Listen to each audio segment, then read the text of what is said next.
Hi everyone, my name is Charu Kumar Mathur from Udaipur, Rajasthan in India. So अगर आप मेरे continue अगर मुझे सुनते हैं तो मैं अपने लाइफ एक्सपीरियंस जितने भी होते हैं किसी भी तरह के होते हैं वो मैं यहाँ पे शेयर करता हूँ। पर्पस सिंपल सा है कि आप अवेयर हों, आपको पता चले कि इस तरह की भी चीज़ें हो रही हैं। ये जस्ट मैं सिर्फ अवेयरनेस पर्पस से वीडियो बनाता हूँ और जो जिससे रिलेटेड वीडियोस हैं डिपार्टमेंट या जो भी हैं उन तक मैं अपनी बात पहुंचाने की कोशिश करता हूं ताकि वो इम्प्लीमेंट कर सकें, चेंजेस कर सकें अपने कामकाज में। तो आज का क्वेश्चन ये है कि हम डिजिटल इंडिया की बात करते हैं, टेक्नोलॉजी की बात करते हैं, अभी तो एआई की भी बात कर रहे हैं, पर हम एआई तक तो जा ही नहीं रहे हैं। अभी हम बात कर रहे हैं, अभी डिजिटल इंडिया की बात कर रहे हैं।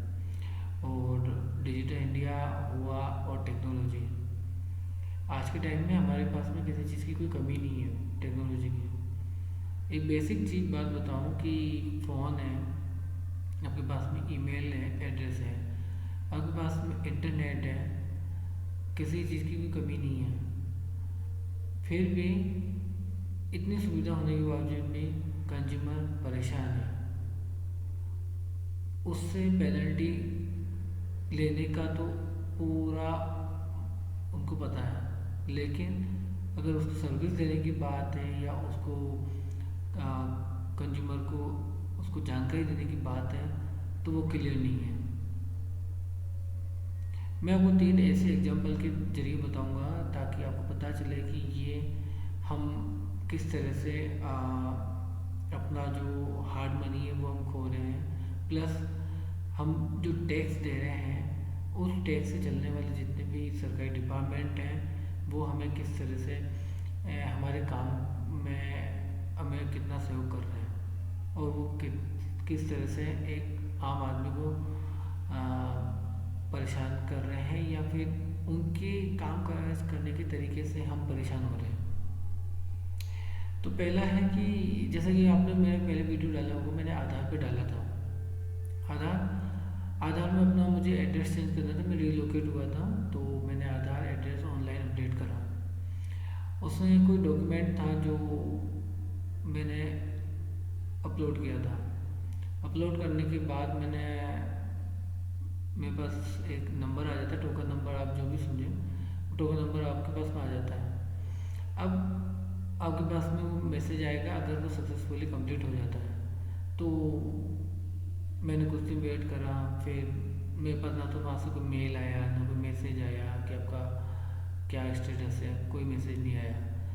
फिर मैंने जब उसको अपनी जो टोकन है या जो रजिस्ट्रेशन नंबर है उसको मैंने जब वेबसाइट पे जाके स्कैन करा या उसको सर्च करा तो वहाँ पता चला कि वो जो एप्लीकेशन है वो रिजेक्ट हो चुकी है।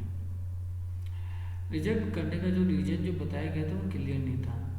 पहली बात तो उसमें यह है कि जो एक तो क्लियर नहीं होता है, दूसरी बात जो होती है उसमें जो जिस तरह का ऑब्जेक्शन है वो बिल्कुल भी बताया नहीं जाता है। मतलब आपको एक सिंपल रटी लाइन है वो रटी हुई लिखी हुई होती है, तो वो मैं हूँ या एक आम पर्सन है वो नहीं समझ सकता उस चीज़ को, उस लाइन को नहीं समझ सकता, उस बात को नहीं समझ सकता। तो जब मैंने उन्हें टोल फ्री पे पूछा तो उन्होंने मुझे बताया कि आपका रिजेक्ट हो चुका है और अब कुछ नहीं हो सकता। तो मैंने जब बोला कि आपका जब मैंने एप्लीकेशन प्रोसेस के लिए जो 50 रुपीज़ जो फीस दी थी उसको आप रिफ़ंड करें, तो उन्होंने साफ मना कर दिया। उन्होंने का कहना था कि ये प्रोसेस हुआ है उसका चार्जेस हम लेंगे, तो वो 50 रुपये आपको रिफ़ंड नहीं हो सकते। तो कहने का मतलब ये है कि ये पहली ऐसी घटना है, पहली ऐसी एक्सपीरियंस है जिसमें मेरे को ये पता चला कि हमारा काम हुआ ही नहीं है और हमसे फीस भी ले ली है गवर्नमेंट एजेंसी ने। प्राइवेट तो करते ही हैं, गवर्नमेंट एजेंसी भी हमारे साथ में ऐसा कर रही है। तो ये है आधार का। अब इसमें मैं आपको दो तीन चीज़ें हैं जो मैं बता देता हूँ। पहली चीज़ तो ये है कि आप उनकी वेबसाइट पे जाओगे तो बहुत सारी चीज़ें हैं इन्होंने बताई हैं बट वो क्लियर नहीं है। दूसरा, आपके पास में अगर कोई क्वेरी है कुछ है तो आप वहाँ डायरेक्टली आप फ़ोन लगाते हो कस्टमर केयर पे तो उनके पास में सटीक जानकारी नहीं है, उस डॉक्यूमेंट से रिलेटेड या आपकी क्वेरी से रिलेटेड सटीक जानकारी नहीं होती है। तीसरा, जब एप्लीकेशन आपने रिजेक्ट कर दी है तो वो फीस रिफंड होनी चाहिए। ये कंज्यूमर वॉयलेंस के अगेंस्ट है। एक सीधी सी बात है कि हम सामान देते हैं या कुछ भी लेते हैं या कुछ भी काम करवाते हैं तो हम बदले में फीस देते हैं और बदले में हमें काम चाहिए। एक सिंपल सी बात है। बट यहाँ पे जो गवर्नमेंट एजेंसी है, गवर्नमेंट के जो ये कॉन्ट्रैक्टर्स हैं, इन लोगों ने ऐसी व्यवस्था कर रखी है कि बस एप्लीकेशन आपके पास में आई है, अगर रिजेक्ट हो जाती है तो वो रिफ़ंड नहीं होगा। तो मतलब ये कितना बड़ा स्कैम है, कितनी बड़ी इंटेंशनली नहीं है, एक आम आदमी को परेशान किया जा रहा है आर्थिक रूप से। तो ये आधार का जो था ये मैंने आपको बताया। आधार का अभी भी वही चीज़ हो रही है जिसमें आपको टाइम टू टाइम आपको अपडेट नहीं किया जाता है। ना आपको पास में फ़ोन आएगा, ना मेल से इंफॉर्मेशन आएगी कि आपके एप्लीकेशन का स्टेटस क्या है,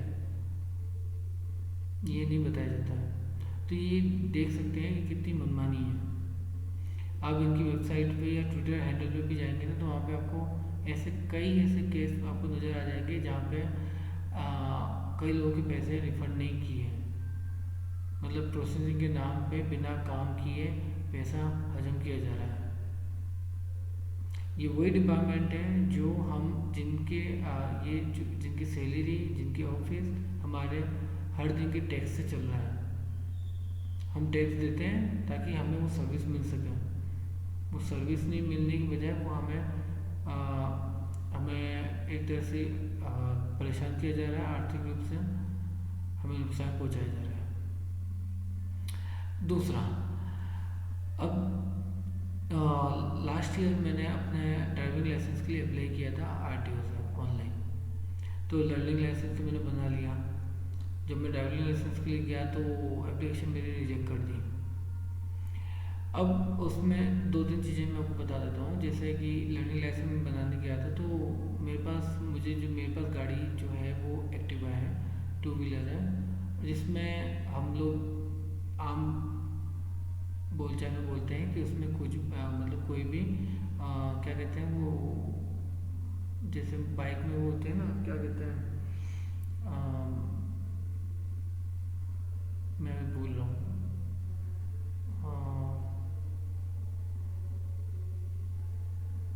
motorcycle gear okay, sorry guys. So ये गाइस जो गियर की बात है, तो एक्टिवा जो मैंने ली है उसमें गियर नहीं होते हैं, ये हम सब जानते हैं।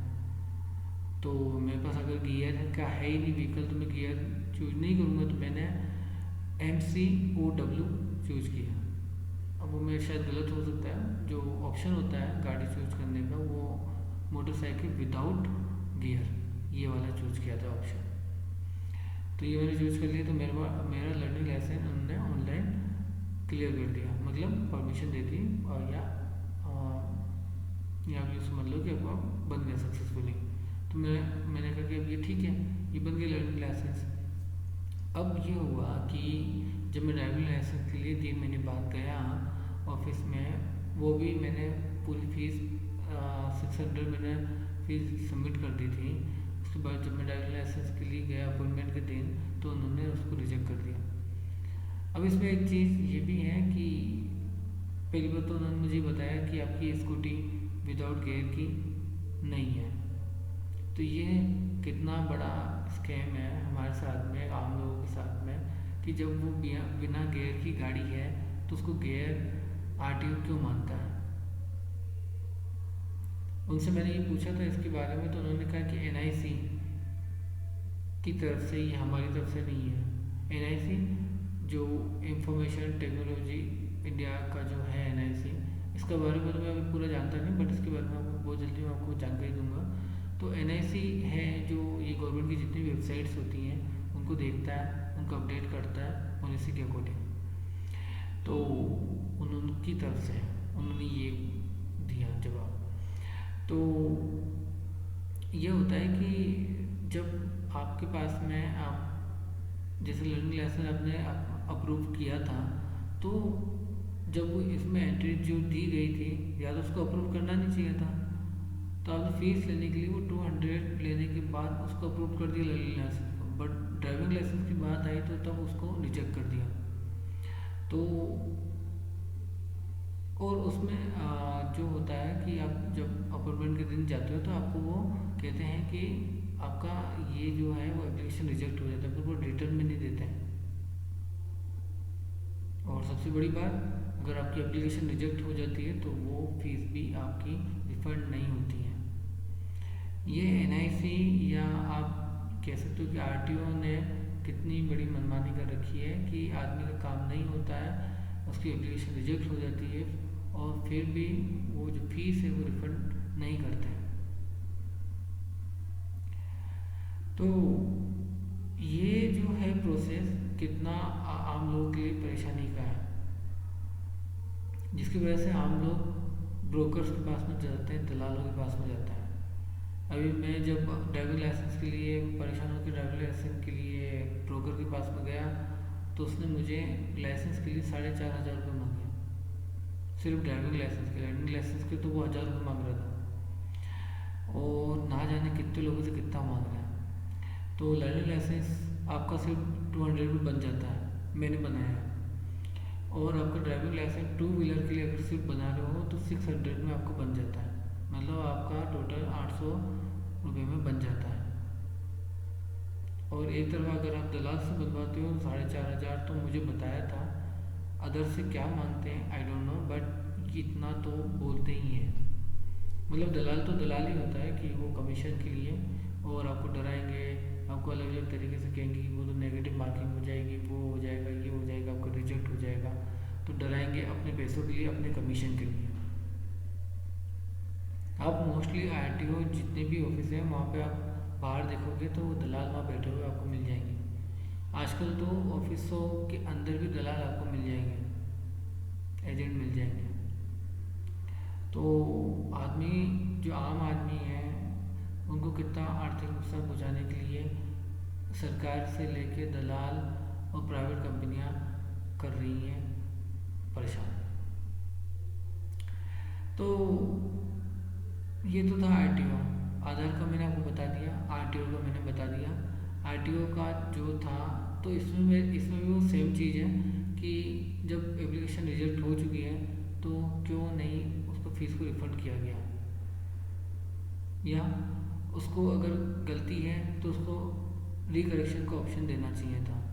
ऐसे सेम रिएक्शन में यही चीज़ आधार के लिए भी कहने वाला था कि रिकरेक्शन का ऑप्शन होना चाहिए, क्योंकि रिकरेक्शन का अगर ऑप्शन नहीं होगा तो ऐसे तो बार बार गलतियाँ होंगी और बार बार वो फीस रिफंड नहीं होगी, और इससे आम लोगों को नुकसान होगा, आर्थिक नुकसान होगा। तो ये तो था आधार और आरटीओ से रिलेटेड। थर्ड और लास्ट में आपको बताना चाहूँगा कि एलआईसी का रिलेटेड। एलआईसी की पॉलिसी ली थी 15 साल पहले, तो एजेंट के थ्रू ली थी, और एजेंट ने बताया था कि आपको इतना अमाउंट मिलेगा, ठीक है।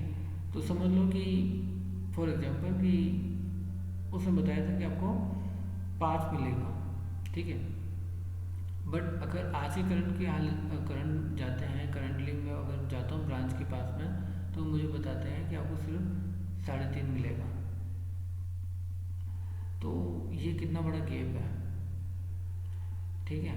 तो इसलिए मैंने पहले भी कई बार वीडियो में डालता हूँ कि आप इंश्योरेंस का ले रहे हो, या कोई भी कुछ भी काम, मकान ले रहे हो, शादी कर रहे हो, कुछ भी काम कर रहे हो, दलाल हैं, एजेंट हैं, कंसल्टेंट्स हैं, इनको एंटरटेन मत करो।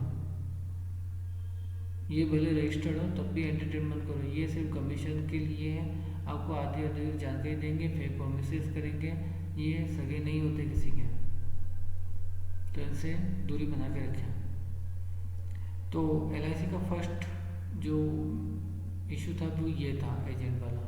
इसकी मैंने जब एलआईसी ब्रांच में कंप्लेंट करी तो उन्होंने सिर्फ ये कहा कि आपको जो मैच्योरिटी अमाउंट है, जो सिस्टम कहता है, जो पॉलिसी कहती है, उसके अकॉर्डिंग मिलेगा। और ये उन्होंने 2 से 3 बार मुझे बोल दिया। बट मेरा जो कंसर्न था कि जो रजिस्टर्ड एजेंट हैं LIC का, उसके खिलाफ आपने क्या एक्शन लिया, तो उस पर चुप्पी लगा ली। दूसरा, LIC से रिलेटेड इसकी प्रीमियम मुझे भरनी थी, तो मैंने अक्टूबर में 16 अक्टूबर को मैंने प्रीमियम भरी थी। उसके लिए मैंने चेक दिया था। उस समय कैशियर ने उस चेक को लिया और LIC की प्रीमियम की ओरिजिनल रिसिप्ट मुझे दे दी। 1-1.5 महीना हो गया, ना तो LIC की तरफ से मेरे पास कॉल आया, मैसेज आया, ना ईमेल आया, और वो क्लियर ही नहीं हुआ। क्योंकि अगर क्लियर होता है तो वो चेक का आपके पास मैसेज आता है, तो वो आया ही नहीं मैसेज। अब जब हम ऑफिस गए, LIC ब्रांच गए, तो ये पता चला कि वो चेक डिसऑनर हो चुका है। उसको कुछ अल्टरनेशन का कुछ दिमाग लगा रखा था। तो जब हमने पूछा कि अल्टरनेशन लगाया है तो आपने हमें इन्फॉर्म क्यों नहीं किया, तो उनके कई सारे एक्सक्यूज थे। तो उन्होंने कहा कि एक्सिस बैंक ने हमें इन्फॉर्म टाइम पे नहीं करा, ये बात है, वो बात है, मतलब अलग अलग तरीके के एक्सक्यूज दे दिए उन्होंने। पोस्ट एड्रेस भी करा था, गलत एड्रेस पे उन्होंने पोस्ट कर दिया था। और ये डिसऑनर करने के बाद इन्होंने हमसे पेनल्टी भी ले ली, 135 रुपये की पेनल्टी भी वसूल कर ली। पेनल्टी किस बात की कि आपसे आपका जो चेक है वो अल्टरेशन में चला के मेरा डिसऑनर हो गया, तो उसका चार्जेस हम लेंगे, CDA अमाउंट जो। तो CDA अमाउंट जो होता है वो पॉलिसी के अंडर उन्होंने ज़बरदस्ती इंटेंशनली उसको चार्जेस किया।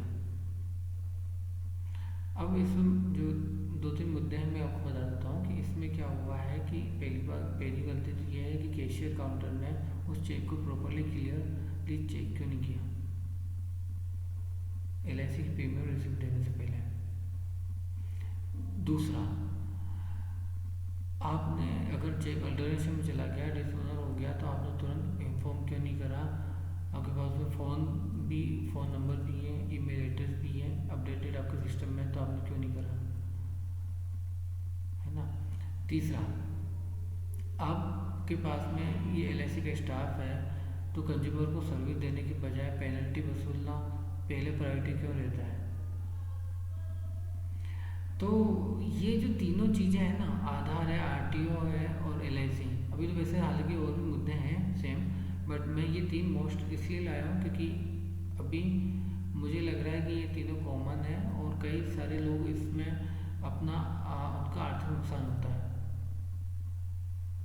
तो इसमें मेरा सबसे बड़ा मुद्दा ये है कि हम डिजिटल इंडिया की बात करते हैं, और डिजिटल इंडिया के साथ साथ टेक्नोलॉजी भी है, जिसमें मैं बात करना चाहूँगा कि फ़ोन नंबर है आपके पास में, अगर आप कुछ भी मतलब आप करवाते हैं काम, आप कोई भी एप्लीकेशन फिल करते हैं, पहले आधार की कर रहे हो, RTO कर रही हो या LIC कर रहे हो, तो फ़ोन नंबर हम डालते हैं, ईमेल एड्रेस डालते हैं, तो हमें अगर एप्लीकेशन में कुछ भी एरर है तो उस समय हमें इन्फॉर्म क्यों नहीं किया जाता है। फ़ोन के जरिए, ईमेल के एड्रेस के जरिए हमें इन्फॉर्म क्यों नहीं किया जाता है। दूसरा, अब ये जितना भी स्टाफ है, ये ऑफिस है, स्टाफ है, जिनकी सैलरी है, ये सब हमारे आम आदमी के टैक्स से चल रहे हैं। हम टैक्स इसी बात पर दे रहे हैं ताकि हमें सर्विस मिले, बट उल्टा हो रहा है। यहाँ पर टैक्स देने के बाद में हमें अलग से पेनल्टी भी हमसे वसूली जा रही है, जबकि इनको करना ये चाहिए था कि रिकरेक्शन का ऑप्शन दिया जाए, वो LIC हो या RTO हो या आधार हो, कुछ भी हो, वहाँ पे रिकरेक्शन का ऑप्शन होना चाहिए, पेनल्टी मुद्दा नहीं होना चाहिए। तो ये ऐसा सेकंड मुद्दा है ये जो मैं इसमें हाईलाइट करना चाहूँगा। तीसरा, आधार या RTO या फिर LIC, इन्होंने ग्रीवेंस सेल बना रखे हैं, इन्होंने अपने ईमेल एड्रेस हैं वो दे रखे हैं, फ़ोन नंबर भी दे रखे हैं, लेकिन उस पर टाइम पे एक्शन नहीं लिया जाता। मैंने जो ब्रांच से लेके और जो उच्च अधिकारी होते हैं, जो डायरेक्टर लेवल पे होते हैं, स्टेट लेवल पे देखते हैं, उन तक मैंने मेल करा, बट आज तक उन्होंने सही से जवाब नहीं दिया।